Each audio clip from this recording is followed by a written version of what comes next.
아침 출근길 지하철 2호선은 매일같이 숨이 턱 막히는 전쟁터나 다름없습니다. 빽빽한 인파 속에서 저마다 이어폰을 귀에 꽂고 스마트폰 화면을 바라보는 풍경은 이제 너무나 익숙해서 무뎌질 정도지요. 문득 사람들의 표정을 보니 피곤함 속에서도 음악을 들으며 잠시나마 자신만의 방을 만들고 있다는 느낌을 받았습니다.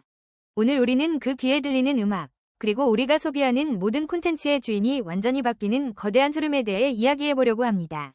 기술이 발전하면서 우리가 소비하는 방식뿐만 아니라 창작과 유통의 경계마저 허물어지는 이 시점에 우리는 어디로 가고 있는지 함께 고민해볼 필요가 있습니다.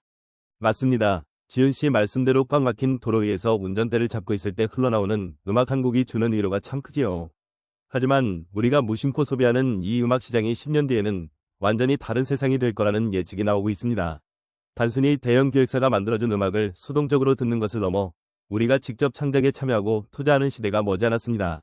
과연 이 변화가 우리에게 새로운 기회가 될지 아니면 또 다른 혼란의 시작일지 경제학과 뇌과학의 렌즈로 깊이 있게 들여다보겠습니다. 특히 오늘 다룰 분산형 자율조직, 즉 다오라는 개념이 어떻게 우리의 소비 습관과 산업 생태계를 뒤흔들고 있는지 파헤쳐보겠습니다. 최근 글로벌 시장조사기관인 칸타미디어의 2035년 음악 산업 예측 보고서를 보면 아주 흥미로운 수치가 눈에 띕니다. 2036년이 되면 전 세계 음반 시장 규모가 500억 달러에 달하고 그중 무려 70%인 350억 달러가 AI 기반의 맞춤형 음악과 팬 참여형 다오 펀딩 모델에서 창출될 것이라고 하더군요. 기존의 거대 레코드 레이블들은 그저 명목상의 저작권 관리 회사로 밀려나고 AI 작곡가와 팬 투자자들이 함께 움직이는 손캠프 다오가 시장을 지배할 것이라는 전망입니다. 역사적으로 기술의 발전이 창작의 주체를 대중화시켰던 흐름과 일맥상통하는 부분이 있어서 무척 흥미롭습니다. 과거 인쇄술의 발달이 지식의 독점을 깨뜨렸듯이 이제는 AI와 블록체인이 창작과 자본의 독점을 깨뜨리는 도구로 부상하고 있는 셈입니다. 뇌과학적으로 보면 인간의 뇌는 단순히 자극을 수용할 때보다 본인이 직접 그 자극의 생성 과정에 기여할 때 훨씬 더 강한 도파민 반응을 보입니다. 고객을 단순한 소비자가 아니라 공동 생산자로 전환하는 기여 중심의 다오는 인간의 본능적인 성취 욕구를 자극하는 완벽한 경제적 도구인 셈이죠. 내가 좋아하는 아티스트의 신곡 제작에 직접 자금을 보태고 AI의 창작 방향에 투표권을 행사하는 행위 자체가 뇌에는 엄청난 보상 신호로 작용합니다. 이러한 심리적 메커니즘이 자본과 결합하면서 기존의 일방향적 비즈니스 모델을 빠르게 무너뜨리고 있는 것입니다. 단순히 돈을 쓰고 끝나는 소비가 아니라 나의 참여가 가치를 만들어내고 그것이 경제적 보상으로 돌아오는 구조에 뇌는 중독될 수밖에 없습니다. 하지만 이 장밋빛 전망을 역사학자들의 눈으로 바라보면 꽤나 뼈아픈 경고가 숨어 있습니다. 역사적으로 중앙 집중된 권력을 해체하고 모두가 평등하게 의사결정을 내리려 했던 수많은 협동조합이나 분산형 조직들은 결국 비극적인 결말을 맞이하곤 했습니다. 사공이 많으면 배가 산으로 간다는 말처럼 의사결정이 한없이 지연되고 내부 파벌 싸움으로 조직이 공중분해되는 사례가 허다했거든요. 다오 역시 겉으로는 민주적이고 투명해 보이지만 실제로는 아무도 책임지지 않는 구조적 방관과 혼란을 낳을 수 있다는 지적을 피하기 어렵습니다. 아무리 훌륭한 기술이 뒷받침된다 한들 인간의 이기심과 권력욕이라는 역사적 본성이 사라지지 않는 이상 분산형 의사결정은 이상향에 그칠 확률이 높다는 것이지요.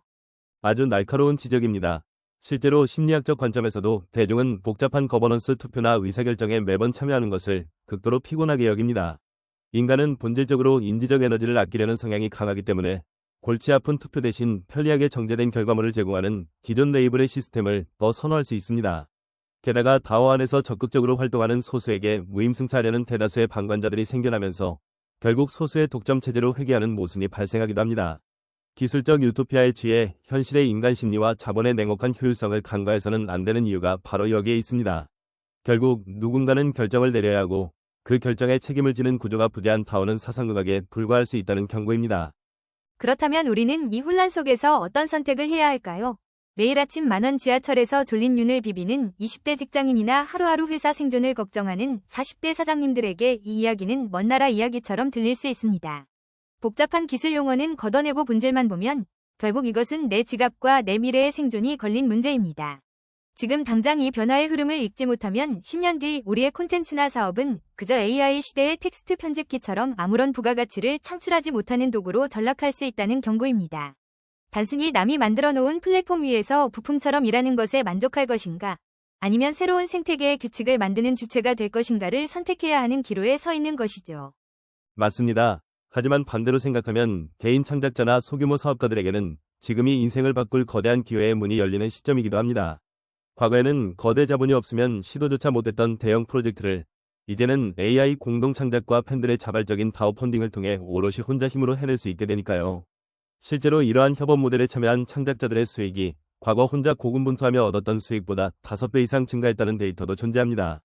복잡한 거버넌스는 시스템이 자동화해주고 인간은 오직 창의적인 기획과 커뮤니티와의 교감에만 집중하는 새로운 생태계가 만들어지고 있는 것입니다.